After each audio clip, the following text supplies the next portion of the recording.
Kekuatan. Jika kita perhatikan bersama, selama ini banyak orang tertarik dengan dunia supernatural atau mistis. Mereka terkesima dengan adanya dimensi lain tak kasat mata di luar nalar atau logika manusia. Ketika kita hanya memiliki sedikit pemahaman mengenai hal ini, maka kita akan mengaitkannya dengan roh halus, monster, atau kekuatan jahat. Padahal sesungguhnya, apa yang kita sebut dengan supernatural atau mistis sebenarnya adalah kesadaran akan dimensi lain di mana terdapat kekuatan tak terbatas di luar panca indera manusia, tidak terbatas dengan roh halus, jin, atau makhluk gaib lain yang selama ini dianggap jahat oleh umat manusia. Miskonsepsi atau kesalahpahaman mengenai hal ini kemudian banyak menginspirasi umat manusia untuk menyebarkan ketakutan, di mana banyak novel, komik, maupun film bertemakan hantu mengerikan membanjiri industri hiburan kita. Hal ini kemudian membuat kita beranggapan bahwa kekuatan tak kasat mata adalah jahat. Inilah hal yang membuat umat manusia menghakimi jika hal-hal yang tidak bisa kita deteksi dengan panca indera adalah sesat atau musyrik.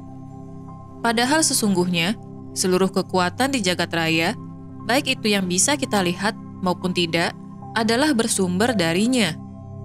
Jika kita membuka pikiran kita akan hal ini, maka kita sudah siap untuk menerima informasi baru terkait spiritualitas. Karena spiritualitas tidak bisa kita rasakan menggunakan panca indera, namun dengan mata ketiga atau mata batin kita.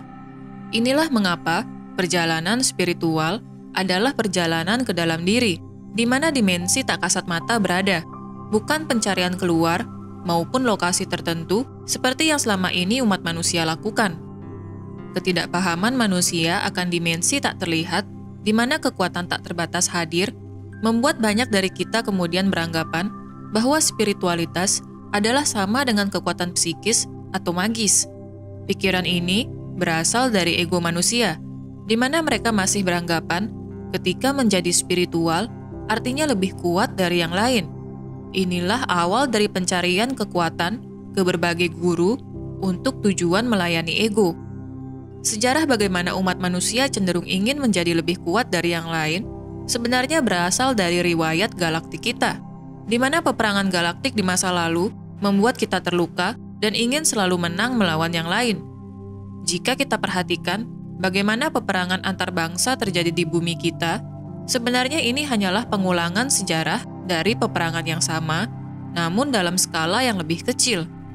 Dari hal ini kita sudah bisa melihat bagaimana ras atau bangsa tertentu di bumi cenderung lebih agresif dibandingkan bangsa lainnya. Yang menjadi pertanyaan adalah, sampai kapan kita akan mengulang sejarah yang sama? Sampai kapan kita akan mengejar kekuatan untuk mendominasi saudara kita yang lain? Tidakkah kita ingin terus bertumbuh dengan keluar dari pola berulang tersebut? Keluar dari pola berulang, di mana kita cenderung ingin menjadi lebih dari yang lain, membutuhkan transformasi diri untuk meningkatkan kesadaran, di mana kebangkitan spiritual tidak kita arahkan untuk mencari kekuatan psikis, namun sebagai momen di mana kita ingin terus mencari tahu siapa diri kita yang sesungguhnya. Jika kita menyadari hal ini, kita akan berhenti memberikan energi kita kepada orang-orang yang sibuk mengintervensi kekuatan lain di dimensi tak kasat mata, karena kita tidak seharusnya mengganggu makhluk apapun yang hidup di dimensi lain dengan kita. Ini adalah bentuk dari adu kekuatan untuk melayani ego. Akankah kita berhenti mengulang sejarah, atau kita tetap ingin berada di zona nyaman? Pilihan ada di tangan kita sendiri, di mana keputusan yang kita ambil akan mengubah karma kita sendiri. Apakah kita ingin menyembuhkan trauma masa lalu, atau tetap ingin menyakiti makhluk lain, baik itu sesama manusia maupun makhluk ciptaan Tuhan lainnya di dimensi lain? Jika kita memilih untuk mengasihi sesama, artinya kita menyadari bahwa semua ciptaan Tuhan memiliki esensi cinta kasih dalam diri mereka. Artinya, seburuk atau sejahat apapun orang lain yang kita berikan label demikian, kita tetap harus mengingat bahwa dalam diri mereka terdapat percikan dari Sang Pencipta. Yang membedakan diri kita dengan mereka adalah peran yang kita mainkan saat ini. Jika kita menilai bahwa peran kita saat ini adalah sebagai orang baik, maka kita perlu memahami bahwa peran ini tidak akan berjalan ketika tidak ada orang jahat. Karena dualitas antara baik dan buruk adalah satu kesatuan, di mana kita perlu memahami keduanya jika kita ingin melampaui dualitas tersebut. Namun, ketika kita masih memihak salah satu, artinya kita masih ingin melawan pihak lain demi kekuatan. Kemudian, salahkah kita ketika ingin menjadi kuat? Jawabannya adalah tidak sama sekali. Semua orang sejatinya ingin menjadi kuat.